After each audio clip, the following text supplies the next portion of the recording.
Trump is calling on the United States Congress to immediately pass legislation ending sanctuary cities once and for all. American cities should be safe sanctuaries for law-abiding citizens only, not for dangerous illegal alien criminals who broke our nation's laws and do not belong here. We hope Governor Walz will do the right thing and continue to work with President Trump to keep the American people safe following their call this morning.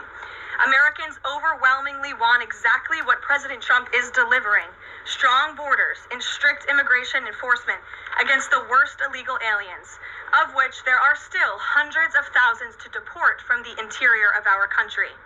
The most peaceful way to carry out this vital public safety mission is for Republicans and Democrats to do it together, and for state and local law enforcement to work together with federal law enforcement. We want to let cops be cops.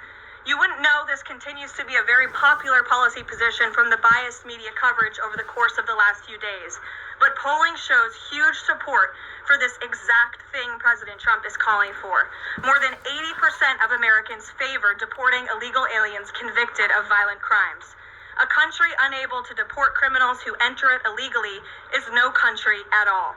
The open borders agenda of Kamala Harris, Tim Walz, and the Democrats was already on the ballot on November 5th, 2024, and it was resoundingly rejected.